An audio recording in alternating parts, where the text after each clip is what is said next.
Hi everyone, meteorologist Brian Bennett. Here's the very latest on Hurricane Dorian. I wish I had some better news, but right now it's looking like all the data, all the models are pointing at a landfalling hurricane on the east coast of Florida on your Labor Day weekend, most likely on the east coast of Florida. As far as the current conditions, the winds are blowing 80 miles per hour around Hurricane Dorian, located near Puerto Rico. It's going to move off to the northwest, hit up against a bit of a high pressure, turn it towards the west, and move it towards Florida, possibly as a major hurricane. Of course, a major hurricane being a Cat 3 or greater storm. So we are looking at a pretty intense hurricane, possibly as we move into Sunday and Monday. This is the National Hurricane Center track, and again, you can see the cone of uncertainty, which is basically from Savannah all the way to Miami. So there is still quite a bit of wiggle room as far as where the storm will head. So we'll continue to monitor it over the next couple of days. Let's take a look at the computer models. And again, here's the state of Florida. And these are the more trusted computer models that I have access to. The very farthest landfalling location would be from the American model, the GFS, which has the storm making landfall in the Daytona Beach area. And then the Hurricane Center here is right around the Melbourne area. And then a actually very trusty model, the H-Wharf, has it making landfall near Melbourne as well. Head south, we have the CMC, and then the European has it making landfall as of this morning's model run around West Palm Beach. And the German Icon model has it making landfall in the Miami area. So we still have quite a spread here in these models, but we're starting to see the models kind of hone in on a potential solution. Right now, the middle of that solution would be somewhere possibly around the Vero Beach area. But again, quite a bit of time before this occurs, but everybody on the east coast of Florida should have your hurricane plan ready, and you should be preparing for a hurricane to make landfall by preparing, at least having the essentials like water and food to last you for a couple of days. As far as boarding up windows, you still have a little bit of time to do that, but you definitely want to be making the plan towards that. The blue line here represents what happens after the storm makes landfall according to each model, and you can see for the most part a lot of the models have the storms moving westward with even a bit of a northwesterly movement. So it's completely possible that if it makes landfall as a Cat 2 or 3 hurricane, that it could remain a hurricane across the entire state of Florida.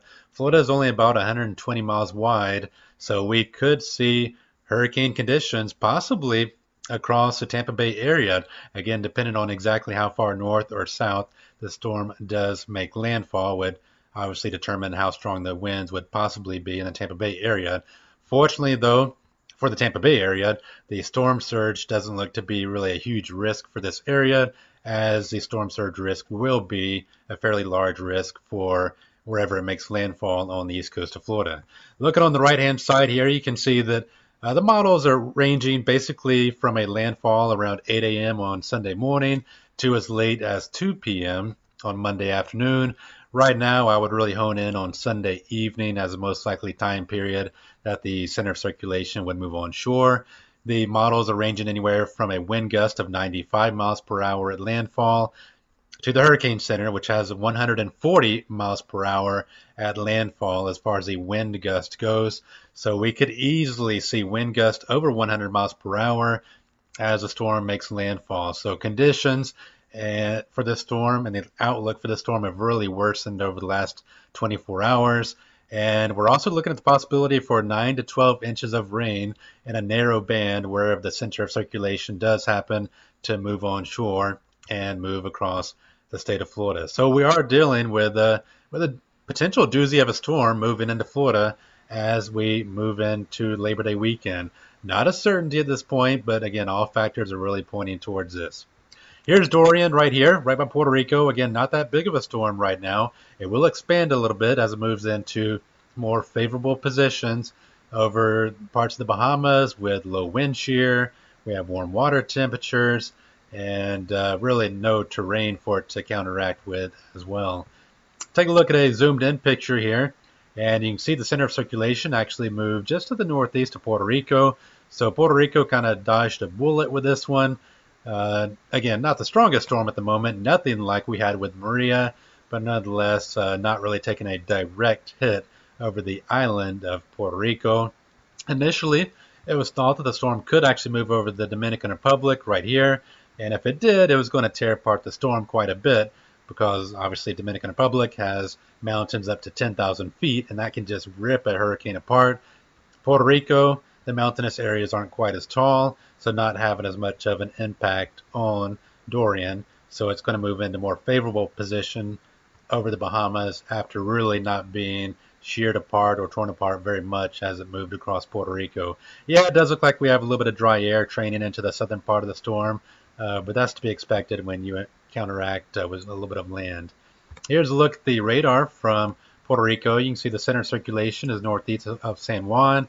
Again, the eye is actually moving to the northeast of Puerto Rico. Right now, the northern port of the island is seeing probably some large waves and some rip currents, and maybe some somewhat minor storm surge. The southern part of the island not really encountering much of a storm surge due to that counterclockwise circulation, taking the water away from areas like Ponce. Sea surface temperatures definitely warm enough for a tropical system. We're looking at some of the warmest water temperatures of the year right now. The hurricane reconnaissance aircraft is flying through the storm as we speak. It has already found some hurricane force wind gust, so very likely the storm will remain a hurricane, if not strengthen, as it moves, as we get the 11 p.m. advisory later this evening. And in fact, we actually have 2 hurricane aircraft flying through the storm right now, so we should be getting some pretty good data back as we move into, again, the 11 p.m. advisory, which will be the next outlook we get for the storm. All right, so Dorian right now is just this little blue dot right here. This is on the 500 millibar geopotential height map by the European. And you may ask, why is this storm not just simply going to be a storm for the fishes, move off to the north, and leave us alone? And the answer lies in what the models think is going to happen with an area of high pressure. You see this little orange right here? This is an area of high pressure. Storms can't really go through high pressures. They have to go around them. And all the models think that that area of high pressure is going to dip to the south.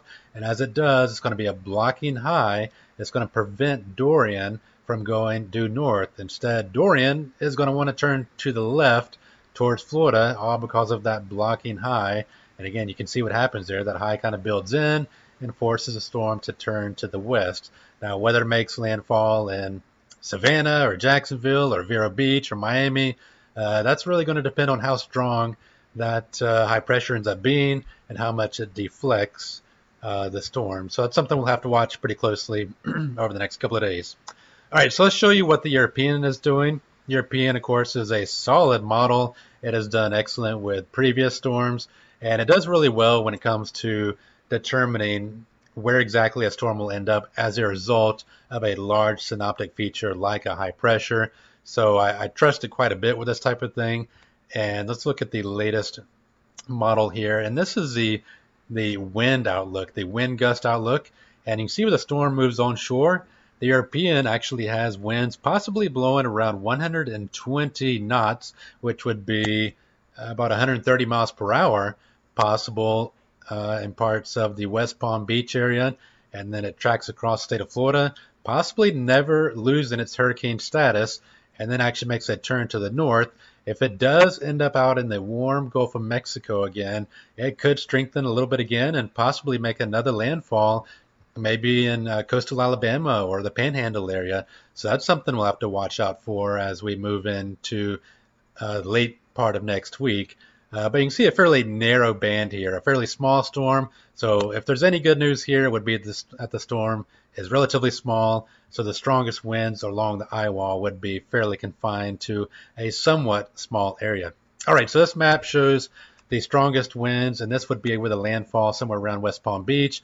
Keep in mind that a landfall farther north or even farther south is possible. So you can shift this farther north or south depending on exactly where that landfall does occur. Here's a look at a couple of different models showing you how strong the models think the storm will become. And you can see, again, not everybody on the same page, but kind of the consensus of models do have the storm becoming a Cat 3 hurricane. A couple of models say maybe a Cat 4. That's kind of doubtful. A couple of models are saying maybe a Cat 1 or 2. Still a possibility. We can cross our fingers, but right now we're kind of honing in on the possibility of a Cat 2 or 3 hurricane when it makes landfall.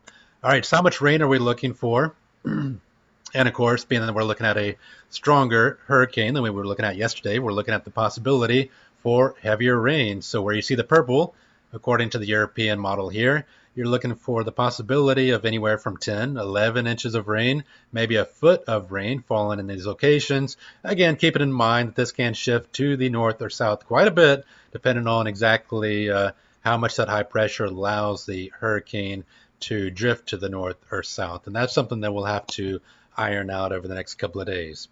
All right, storm surge and waves are a big part of every hurricane. In fact, it's one of the worst parts of just about every hurricane due to the dangers that water moving on shore can pose. Here's a look at the European significant wave height and direction graphic. And you can see as the storm starts to move on shore, potentially around West Palm, we're looking at waves that are on the order of about 25 to 30 feet just offshore of coastal Florida. So huge rip current, really big waves, a lot of coastal erosion. And also you'll notice these little arrows here. This represents winds that are blowing onshore. Onshore winds mean the possibility for storm surge. So everybody on the right quadrant of that eye would have the possibility for a storm surge flooding. Obviously, if you're on the southern part or the left quadrant, you would have winds blowing offshore, which does not present a storm surge risk. As the storm moves across Florida, if it were to go due west, then that means that folks down around Boca Grande, Fort Myers could have a bit of an onshore wind briefly, and folks around Tampa Bay area could actually have a negative surge, kind of like we had with Irma, and that would be due to winds blowing offshore. But again, we only need this hurricane to move north or south just a little bit, and that can change dramatically. So really everybody in the state of Florida needs to be watching this storm very closely. Again, here's another look at the rain model showing you the potential for up to a foot of rain falling from this storm. So some uncertainty still. If I had to make the most educated guess that I can make about where this hurricane will make landfall, based on the trends, I would say it's most likely to make landfall possibly around the Vero Beach area and then move off to the west-northwest.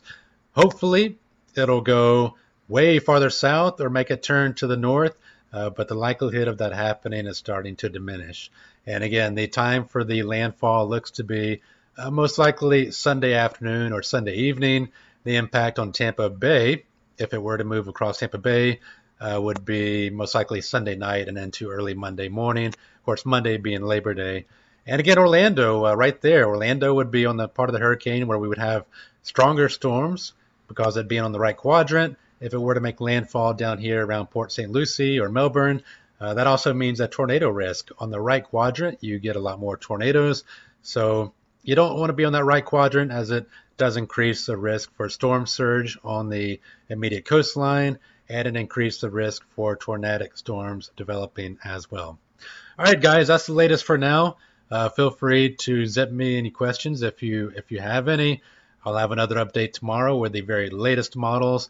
Today, we're not looking at great news as far as any diminishing hurricane, really actually bad news because of the possible strengthening and the potential landfall of a major hurricane on the east coast of Florida, which, little side note here, if it does make landfall as a Cat 3 hurricane around the Vero Beach area, it would actually be one of the strongest hurricanes to ever move into this area, as this area hasn't seen hurricanes quite that strong, especially in the month of August. So not a hurricane to play around with. Go ahead and get those hurricane plans ready and stay tuned to your local officials. And I'll also have another update as we move into the day tomorrow. All right, guys, stay safe and have a good evening.